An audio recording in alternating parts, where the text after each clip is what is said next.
Okay, hi everyone. We'll call this meeting to order. This is the Auburn School Committee meeting for April 5th, 2023. This public hearing of the Town of Auburn School Committee is being conducted both in person and remotely, consistent with Chapter 107 of the Acts of 2022, which suspends the requirement of the open meeting law to have all meetings in a publicly accessible physical location. Further, all members are allowed to participate remotely as long as reasonable public access is afforded so that the public can follow along with the deliberations of the meeting. For the public to join the meeting remotely through Zoom, please use the link posted on the agenda on the town's website. All supporting materials that have been provided to the members of this body is available on the town's website. The public is encouraged to follow along using that posted agenda. Please note that this meeting is being recorded by the Auburn Cable Television. Thank you. Can we stand for the pledge, please? I pledge allegiance to the flag of the United States of America and to the republic for which it stands, one nation, under God, indivisible, with liberty and justice for all. Okay. All right, Greg. The vision of the Auburn Public Schools is to educate and prepare students for the opportunities and challenges of a changing world. Our commitment: we will create, maintain, and support an environment that fosters a sense of belonging for all students in our schools, respecting race, color, sex, religion, national origin, sexual orientation, gender identity, homelessness, poverty, spoken language, and ability. All right, thank you. Do we have citizens' comments tonight? Okay, seeing none. Special recognitions? None tonight, No, Madam Chair. none tonight. Seek approval of the minutes from March 15th, 2023. I'll make a motion to accept the minutes from March 15th, 2023. Any a second? I'll second that. Thank you. All those in favor? Aye. Aye.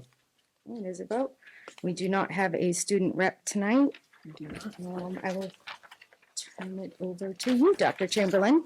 Thank you, Madam Chair. So tonight for our spotlight on students, we have Ella Berg and Logan Costa here from Auburn High School, along with Mr. Berg, who helped facilitate their trip to Utah. That was quite eventful given our weather that day. Yeah. But they're here just to share a little bit with us on how the trip went. So if you could go up to the podium, Mr. Bouvier, can we screen share? Mr. Keller. Yeah. Yeah, oh, yeah, Thank you. that one. I'm gonna get rid of that participant box there too. There we go. There is a microphone. That's cool. So just the Utah trip, just once again, we'd like to thank you guys for allowing this to happen. And just here's a little about it. So we learned some life lessons, and Ella's going to talk about those. So just in terms of why we're so thankful we got to do this and some of the things without a trip we might not have been able to do. On the trip we had to be semi-independent. We had chaperones, but it was a big group and we had to figure out a lot of stuff on our own. We experienced having roommates and how to deal with issues with roommates, utilize money management, and practice communication skills to ensure that everybody was safe. At the bottom, we just have a quote from an email a parent sent to the chaperones after.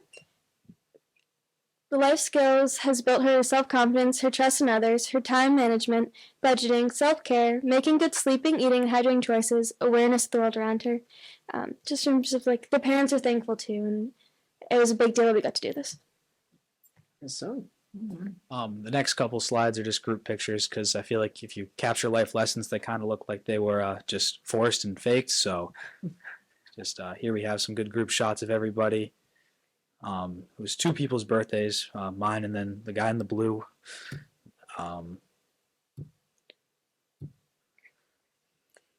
We also had a lot of physical activities, including not just skiing, but we also went hiking, walking, and swimming at the pool at the hotel. Come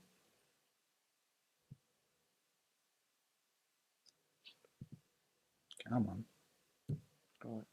I might have stolen it from you. Sorry. Oh my. So here's some hiking. They hiked up probably about 1,000 feet in elevation, to get to the highest peak out of all of them at the mountain. There was a group of, I don't know, about 15 or so students along with some of the chaperones. And then just some skiing. And then here's just a video to show like how different the skiing is out there. It's sped up, but Because they have real snow. yeah, they have real snow, which is a really great experience. And it just snowed the day before this. Wow.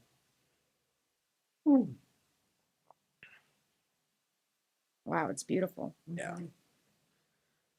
Did you have a GoPro? Is that- Yeah, I had a GoPro on my helmet. That's cool. In terms of some of the other cool experiences we have, we got to visit the Olympic Park and learn about the 2002 Winter Olympics. I'm not sure any other time people would be able to get out there and see that. And learn about flying. If any of you know Anthony Seaman, he got into a conversation with the pilot multiple times, and he actually got to go into the cockpit while they were doing the checklist before our flight, because that's something he's interested in. Wow. We also learned about skiing in an unfamiliar environment and how to adjust to a much higher altitude. Here we have some pictures from the 2002 Olympic site. Just some different skis throughout the years that show like the different technology, the medals. That's hockey, and then more information about specifically the skate banana, which was a really interesting looking snowboard. It was way thinner than the ones like that we have today. Here was Anthony in the cockpit of the plane, and also just like learning to like travel in a large group. There's all of our luggage. And then, I mean, that was not even the highest some people went, 9,905 feet. And then standing at over 5 feet tall, you know, I was over 10,000 feet, which is crazy to me. And then just some more pictures of like how different like the skiing looks out there, and like how like deep the powder can really get in that middle one. And then just once again, thank you from everybody. So cool. Everybody in this picture just really thanks you all for letting us go on this trip. That's great. Yeah, awesome job. Yeah.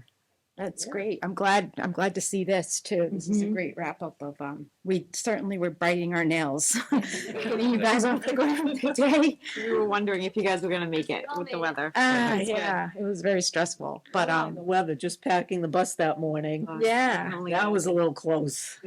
Yeah. Oh, yeah.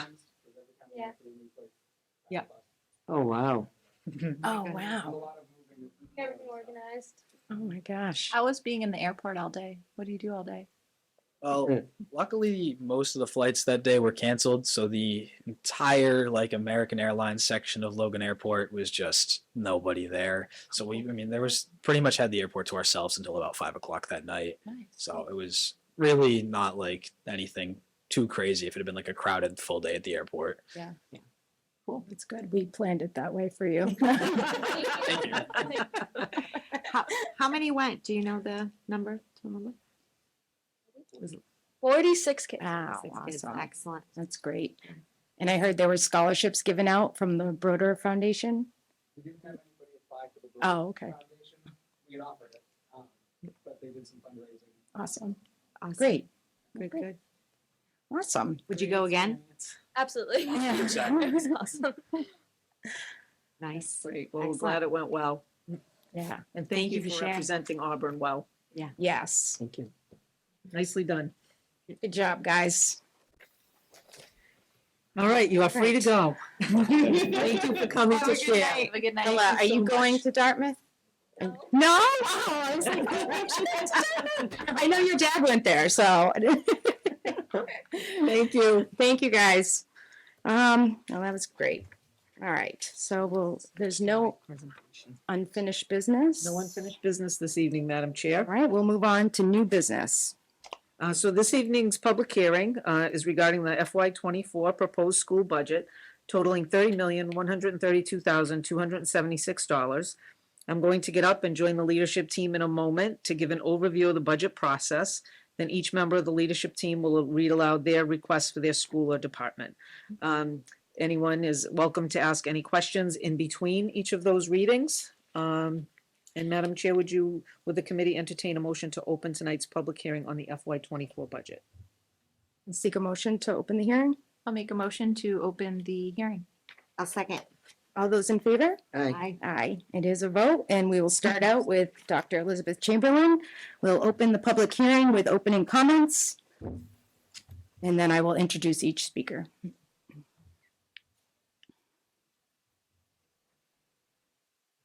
1 minute.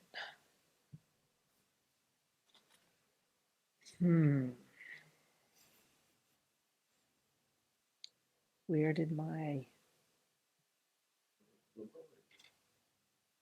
Yeah, theirs is here, but mine is not here.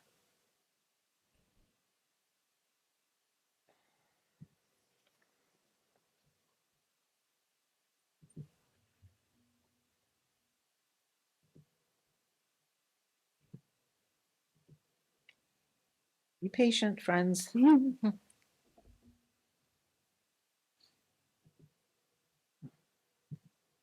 we go.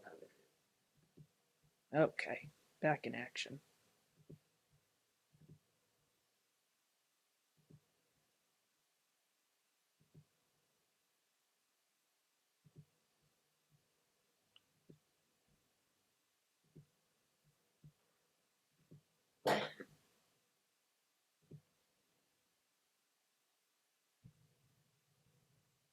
Okay, thank you for your patience. Okay. So again, I am pleased to be here tonight to stand before you with this collaborative effort between the wonderful folks of our leadership team and central office staff to talk about our commitment to the students and staff of the Auburn Public Schools, while also showing a respect for the support that the townspeople of Auburn have provided to us for many years. Our mission and vision continue to reflect our commitment to preparing students for the opportunities and challenges of a changing world. You heard our commitment for the earlier in the meeting as well. The FY '24 budget reflects the goals found in the 23 to 26 strategic plan adopted by this school committee last February. The plan reflects the recommendations from the equity audit conducted in the spring of 2022 and works to ensure that all our students have a sense of belonging in our schools, that they feel safe, and that they're challenged to reach their full potential. Our commitment to the academic achievement and the social emotional well-being of our students remains strong. The recently adopted strategic plan identifies 3 areas of focus: teaching and learning, health, wellness, and safety, and community partnerships. In teaching and learning, the overall focus is providing students with rigorous academic, social, emotional learning opportunities in a culturally conscious and inclusive learning environment. Health, wellness, and safety includes initiatives to ensure physical safety, social, emotional safety, as well as healthy lifestyles.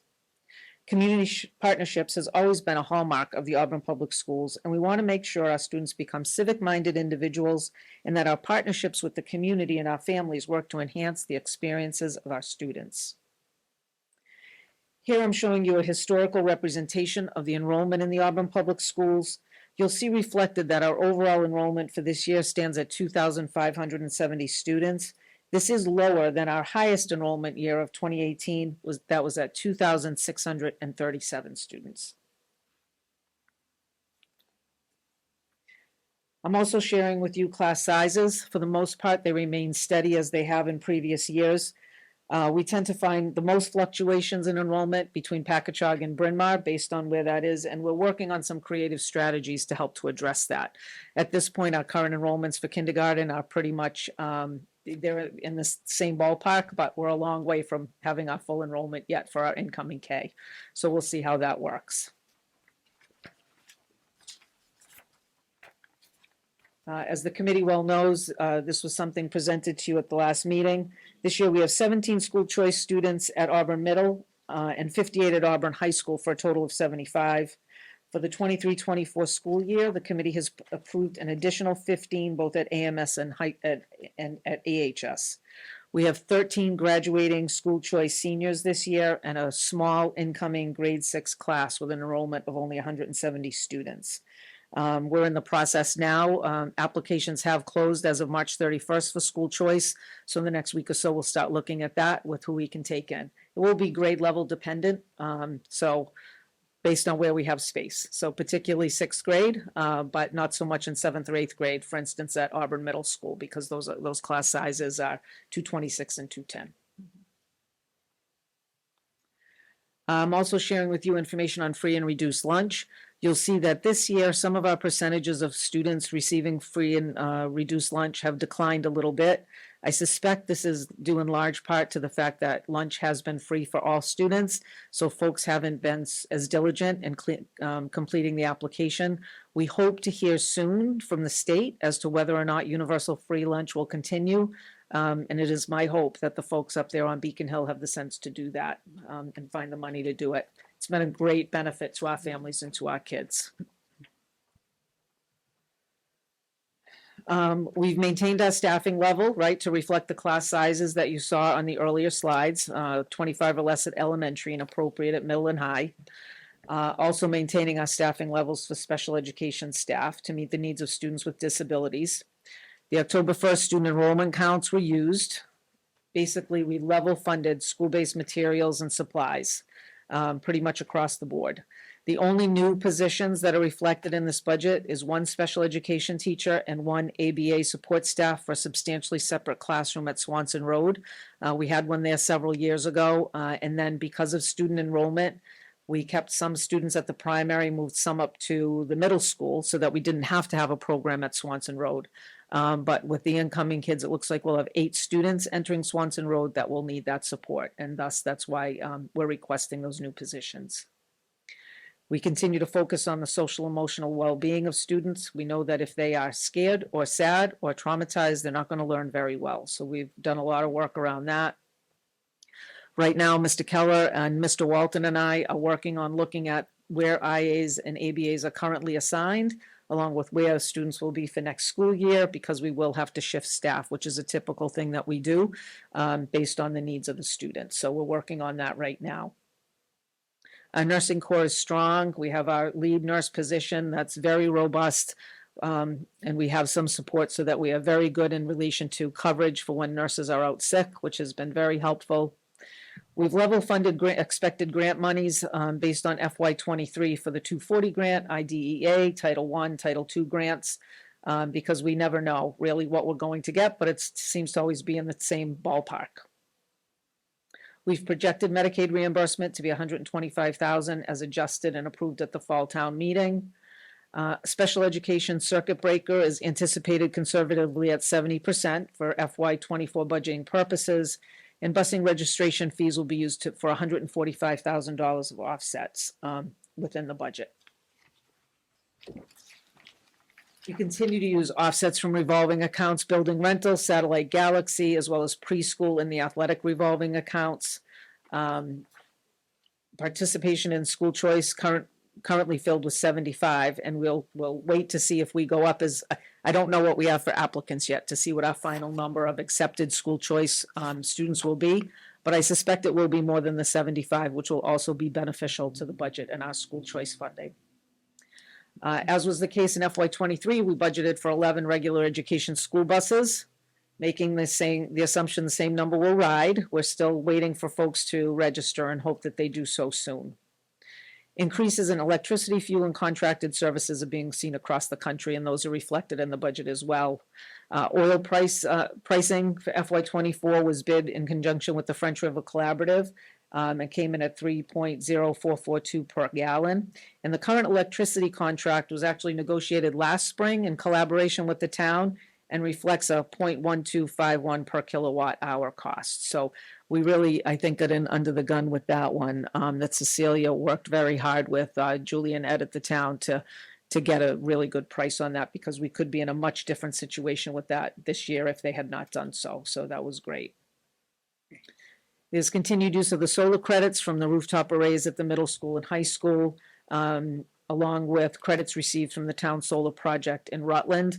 That seemingly, Mr. Kazanovich has indicated that there may be an increase in those this year, right? They kind of lagged a little bit, so we're still waiting to hear on some final numbers, but that could also be another benefit to us once we get some final numbers there. Projected offsets total $3,737,040 are utilized in this budget, which includes $501,442 in ESSER funds that again are a one-time funding source and will run out in September of 2024. So those funds all have to be used at that point. And the only thing when I was came before you initially with the budget, we had presented a 4.35% increase. The budget here now stands at 4%. Working with Mr. Kazanovich, as you well know, there was a 14% unanticipated increase in the special education private school tuitions. For Auburn, that turns out to be about $100,000. And so Mr. Kazanovich and I discussed that we may potentially have to tap the Special Education Stabilization Fund, which was established some time ago by the town. In the event of a rainy day, when there was an unanticipated expense that came along. This may or may not be it. There continues to be a lot of conversations at the state level about pothole funds and other funding that may become available to offset this unexpected cost. Because while $100,000 is a lot of money, there are a lot of districts out there grappling with much, much bigger amounts than that they did not anticipate in their budget. So more to come on that. So that's still a wait and see. I have great hope that something else is going to come along. So we'll wait and see. But if that doesn't happen, we do have the special education fund that can help us cover that, which would still again make us whole to the 4.35% that was presented initially. And so tonight we present a draft budget of $30,132,276. It's an increase of $1,159,206 over the FY23 amended budget, which is an increase of 4% over the 4.3% budget. Do you have any questions at this point? I'm sorry. When was the deadline for school choice? Is that the 31st? March 31st. Okay. Yeah, we just haven't gotten to taking a look at Okay. the applications yet. Just curious. How many children are out in private special Outplacement. education outplacement right now? Yeah, I'm gonna say maybe 18, Okay. 15 or 18. But some of those, and they vary in price, right? So some of them can run $95,000 a year. Others run $52,000 a year. Okay. And that's based on the specialty that they provide. That's based on the need of the child as to where they're placed. Mr. Walton can speak about the application process. So when we have a student that we think needs a placement, there's an application packet that's completed. Okay. And then between his office and the school, they decide if the child's a right fit for that based on the services that they provide. Thank you. Oh, good. Yeah. How many? Oh. 32? We have, they said right now between 15 and 18 outplaced, but some are coming back next year. Okay. Well, thank you. Anything Right. else? No, that was great. Thank you. All right, you're off the hook. So, Mr. Keller, you're up. The Assistant Superintendent and Preschool Principal to discuss the teaching and learning and curriculum and preschool budget. Good evening, Madam Chair, and thank you, everyone. So the Assistant Superintendent and Preschool budget comes in at $626,085 and, $626,085.53. My apologies. And that includes things like textbooks, professional development, publications, our English learner program. And so those are obviously, as Dr. Chamberlain pointed out earlier, within the strategic plan, those are some significant goals, and we were able to accomplish a lot, and we're looking forward to continuing the work that we're doing with our strategic plan this year with that dollar amount. Okay, great. Any questions for Mr. Keller? No? All right, thank you. Next, we'll hear from Mrs. Cecilia Worsbicky, the business manager. Hi, good evening, everyone. The central office budget at central administration salaries are $1,546,163.54. Central administration support costs are $1,320,788.91. And the total central administration budget is $2,866,952.45. Okay. Any questions or? Seeing none, all right, Thank thank you very you. much. Next, we'll hear from Mr. Gregory Walton, the Director of Pupil Services. Good night. So pupil services salaries comes in at $1,415,047.38. Pupil services support costs $932,302.88.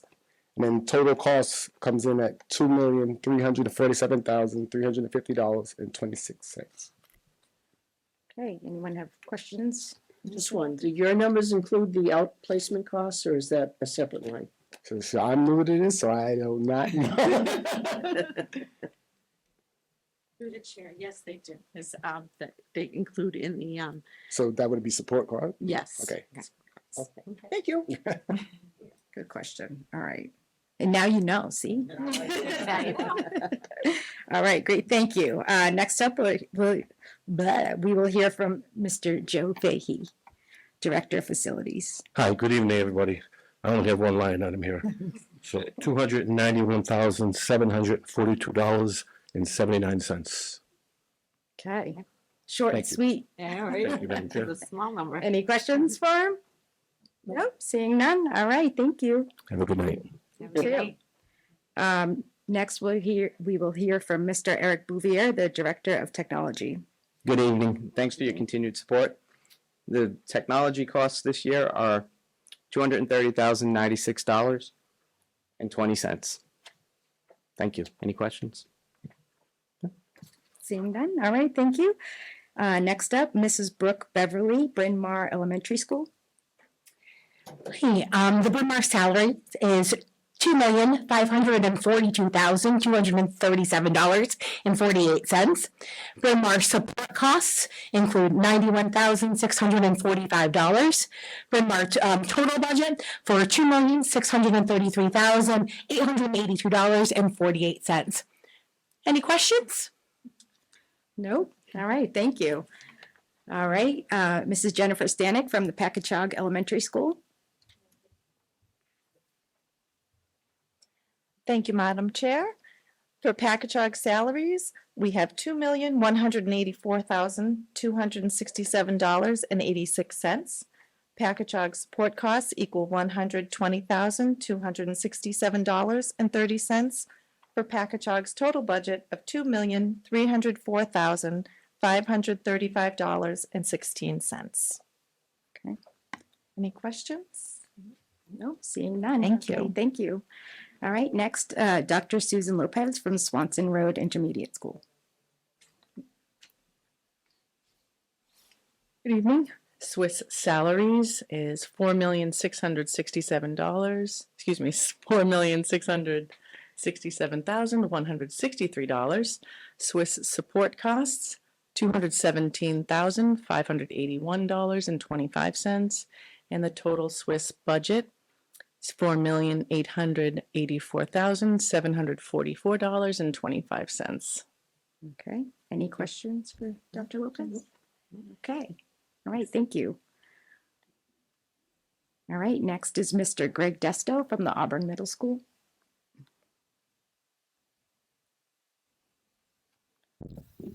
Good evening, everybody.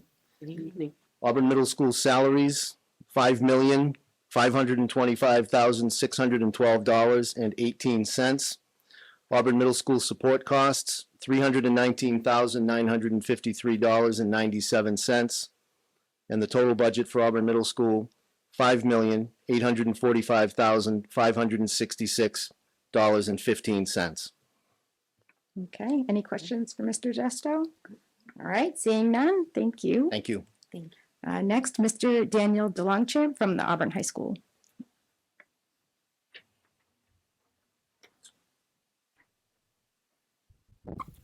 Good evening. Good evening. Auburn High School salaries, $7,165,891.68. Auburn High School support costs $457,529.55. Auburn High School total budget, $7,623,421.23. I also have the athletics and fine arts total costs of $477,899.50. Okay, great. Any questions? Thank you. All right, thank you. All right. Dr. Chamberlain, I'll bring you back up. Thank you, Madam Chair. So I would just like to take a moment to thank a few people, certainly this group of folks on our leadership team. We have a mix of new and old, right? But it's a mix that's working really well. And this budget was put together very thoughtfully. They take good care of their buildings. They think about what needs to be done. They try to maximize the staff that they have, but make sure that kids' needs are met. And I'm so appreciative to have them standing with me to present this to you tonight, and appreciative of the work that they do every day. I'd like to thank you for the support that you've provided. And certainly I have to thank the townspeople of Auburn. They have been longtime supporters of the schools. And I think that shows with what we're able to offer our kids and what we're able to do.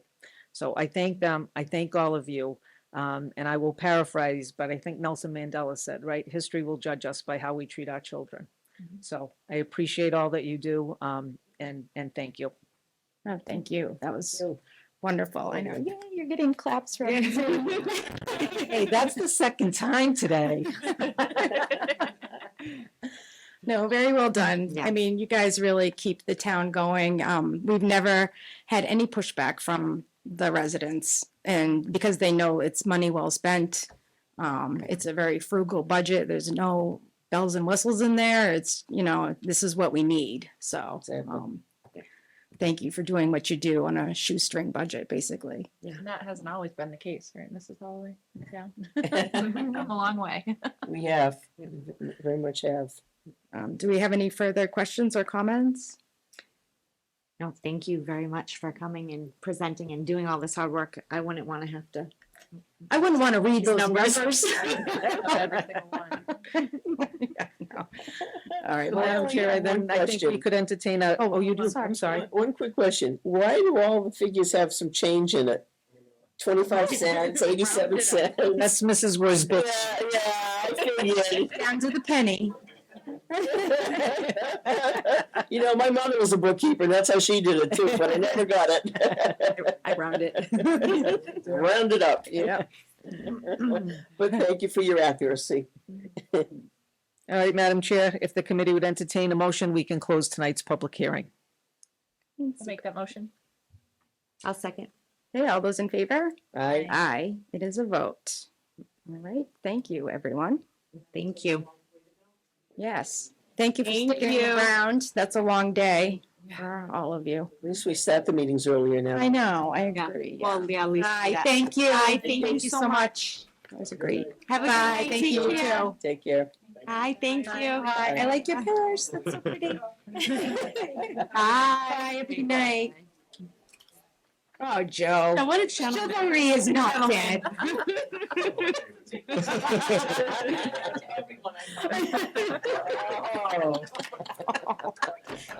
a good night. Oh my gosh, I love him. Yeah. It's so funny. Oh, That's a he turns bright red like so easily. It's a funny joke. Oh, all righty. Let's move on to the residency requirements. Thank you, Madam Chair. So, as you know, some time ago, the committee approved to put in some residency checkpoints, right? Going into third grade, into sixth grade, and into the high school. And so as we went back to look at this, we also looked at our residency policy. Yeah. Which is quite antiquated. It still had in here that it was, one of the things was a phone bill, back when people actually had phones connected to their house. Remember those? Yes, yes. And so we felt it really important at this stage of the game. We're getting ready to put out the forms that people will complete as returning students, right? That make and they'll go to those residency checkpoints. And we want to make sure that the residency information that we have is as thorough and rigorous as it needs to be. We continue to look at folks that I meet with folks, not frequently, but enough. That we have questions about that, right? And so hopefully this will help. So you'll see there are some pretty significant changes to this particular policy. we added in about a custody agreement. Oftentimes, families in those situations don't provide us with that, and it's important information for us to have when it comes to dismissal and those kind of things. Yeah. So we remind folks about that. We included here a property deed, a fully signed and executed purchase and sale. We do have sometime people will come in with their purchase and sale, but it's not been finalized as such, and with all the signatures and everything. They may have a copy of it that's being worked on. So we've updated some of those things. And again, also adding in that some of these billed items that, are tied to a bill, that they're within the last 60 days. So that they can't try and give us something from, 6 months ago. We also home the piece about filling out an affidavit, in that that larger paragraph on the back page really lays out that, they cannot violate this by just saying that someone lives in the home with them. Yeah. Because if they are found out to be doing that they would be responsible for restitution for the time that the children were in our schools. So to some degree, I feel like it's harsh and it's firm and it's stern. But this is something to protect the taxpayers of the town, that the kids that go to our schools are Auburn residents. So I would take any questions if anyone has anything or suggestions. We did, Mandy helped me, we looked at a number of other towns' policies to see what else that they had on, that they might have asked for on theirs. Some asked for a driver's license. We didn't put that on here because, you don't have to get it changed right away. And then sometimes they give you a little sticker, and what is that telling us, So that didn't seem like it was all that pertinent for this. Through the chair, if I could ask, on the fully signed and executed purchase and sale, do they need to update once the closing takes place? Yes, and maybe we should I add only that. asked We that did talk about that. We did If talk the deal about that. falls through after purchasing. Because that does And they happen. often do fall through. They do so- fall through. Yes, That's a good. we point. can add that in.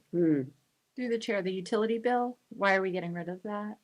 Under part, Because if you go to the next on the other side, we Oh, I list see. it out, right? Okay. Trash, water, electric, Gotcha. cable, gas or oil. gotcha. Okay, With perfect. the Auburn address, yeah. We just tried to be more specific, because oftentimes people say, well, what do you mean? Yeah. Gotcha. That's what you're saying. Yeah. Yeah. And trash is one particularly in Auburn that's tied to your residence, right? So Yep. that wasn't on here before, so we thought that was a good one, because Yeah. it is directly tied to the residents. And it's important to note that they only need one from each category. Correct. So it's not. So we're not actually looking for adding some 8 options. pieces of it. Right. Yeah, so, Right, yes. okay. All right. So this tonight, I think, would be a first read, and we'll Okay. come back to this, so that if anybody thinks about it and comes back, we can certainly add and revise. Okay. Through the chair, when will people have to, I'm thinking as someone with a 6th grader coming up next year, is it over the summer they pass it in, or? So we're going to begin that process soon. I'm hoping sometime shortly after April vacation. It will definitely need to be complete before school starts. Okay. That's Great. kind of how we're looking at it. So it's not a small tight window that people have to scramble and get a copy of a bill or whatever. It'll give some folks some time to get that information. And maybe like handouts going home with our 5th graders and our 8th graders might be a good idea, because I can see that getting lost in Yeah. email maybe. Well, the email will come directly from Power School. Okay. So this is, and what happens is you get it from Power School, and then there are certain codes if you haven't registered your child, right? If you have somebody at PAC, right, you don't have a Power School account, we'll tell you how to do that. And again, it goes right into Power School, so it's all secure. Awesome. Great. All right. Gail, you have a question? I don't get it, but I don't have to. I don't have any kids.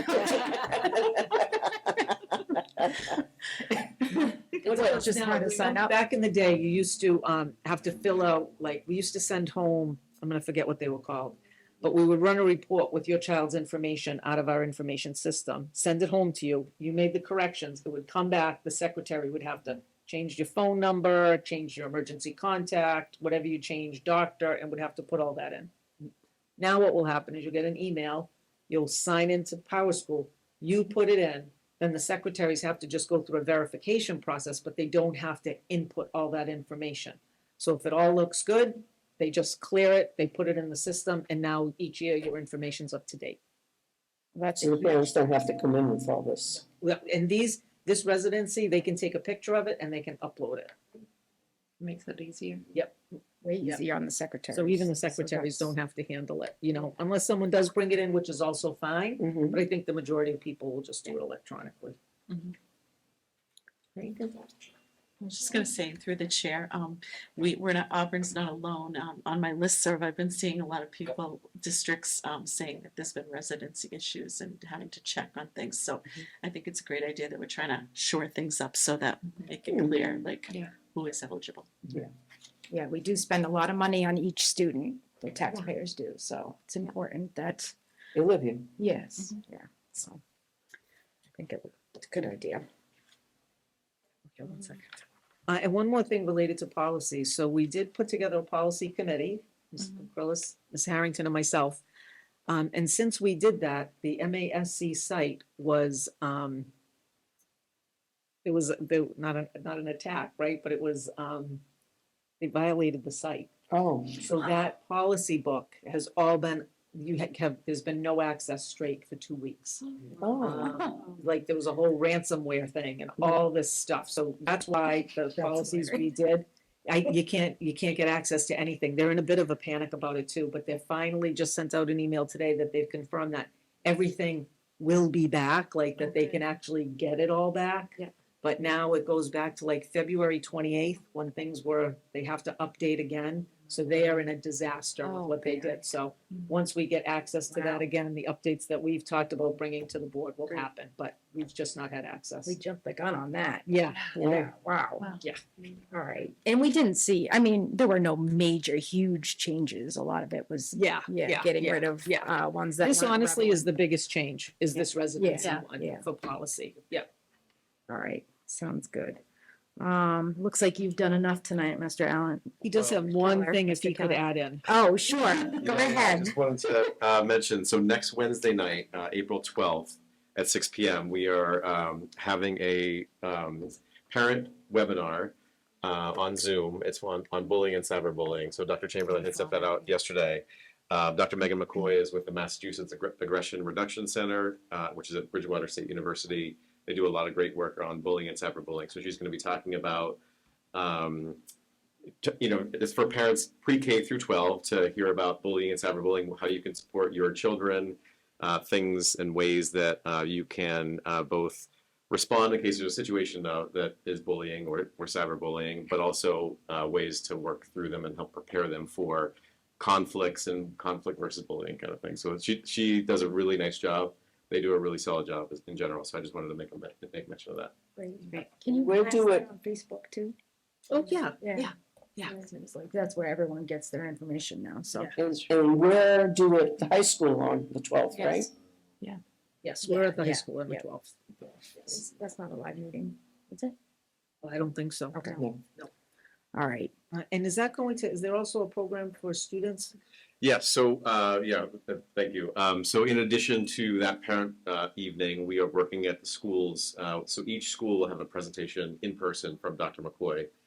So there's an elementary version of, conflict and dealing with conflict as well as bullying, and then the middle school and high school, she's doing assemblies at each of the schools. Oh, great. Yeah. On that day? No, so that's, we have two different dates that we're looking at. One is at the end of April, and the other one is the beginning of May, where she'll be coming into the district. Okay. Great, yeah. And schools will be communicating that out with parents. Okay, great. Let them know. It's necessary information for sure. All right, thank you for that. Turn it over to Cecilia for business and financial report. So tonight I provided a year-to-date budget report dated March 27th, 2023 for your review. And I've also provided a listing of budget transfers dated March 27th as well, between the same series for your information and between different series for which I'm seeking your approval. And I'd be happy to answer any questions you might have. Do we have any questions? No? Okay, I'll seek a motion to approve the list of transfers. I'll make a motion to approve the list of transfers dated March 27th, 2023, as presented by the business manager. I'll second it. All those in favor? Aye. Aye. So thank you for that, and I thank you for your support of our budgets. All right, yeah, no, thank you for all you did. Thank you for doing it. We know, yeah, you put your special touch on it with all the changes and change to the penny. I was made to stumble as I was. It wasn't just you, it was everybody. Yeah, just making everyone sweat. Funny. All right, and do we need executive session? We do. We do. So can I get a motion to go into executive session? I will make a motion to go into executive session. Let's see. To discuss the bargaining position with personnel that could be compromised, discussed in open session. We will not return to open session. Second. Okay, roll call vote. Gail? Yes. Meg? Yep. Myself, yes. And Brooke? Yes. Okay,